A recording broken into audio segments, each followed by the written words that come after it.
Rise and shine! Mga ka-RSP, eto na muli ang araw-araw na mag-inaabangang gabay, patnubay, panala at prediksyon ni Master Hans Kua ngayong araw ng Miyerkules, May 28. Kaya simulan natin.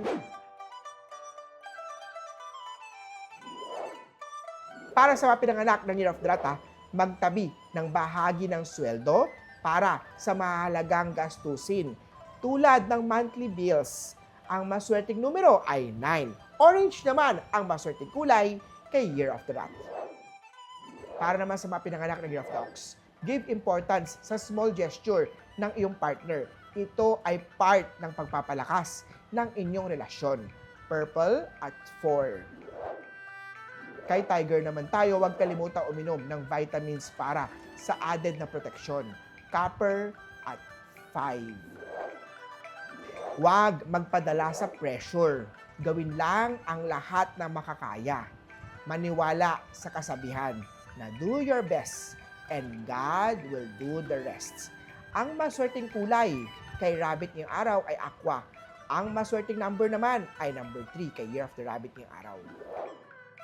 Sa Year of the Dragon, ang pag-ibig ay dapat dalawa ang magkasama dito. Teamwork sa isa't isa, tiwala at pagpasensya.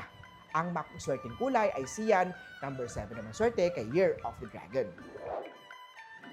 Para naman sa Year of the Snake, rest well para iwasan ang pagka-burnout.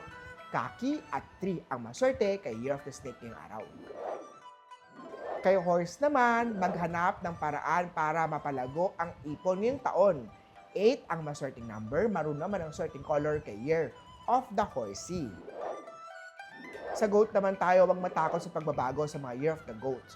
Madalas ito ang susi sa tagumpay. Yellow at 6. Kay Year of the Monkey naman, mag-focus sa pagpapalawak sa pag-alam sa iyong trabaho. Burgundy at 9 ang swerte kay Year of the Monkey. Kay Year of the Rooster naman, huwag hayaan ang chismis na sirain ang tiwala sa relasyon. Olive at 4. Eto naman, kay Year of the Dog, acceptance of one another's weakness is a sign of real love. Silver at 5. Sa Year of the Pig naman tayo, mag-set ng financial goals upang maabot ang iyong pangarap. Something gold ang OOTD. Number 2 naman swerte kay Year of the Piggy. Uli po, ito po yung mga gabay, patnubay, palala at prediksyon lamang ni Master Hans Kua. Nasa iyong mga kamay, nasa lalay ang iyong tagumpay.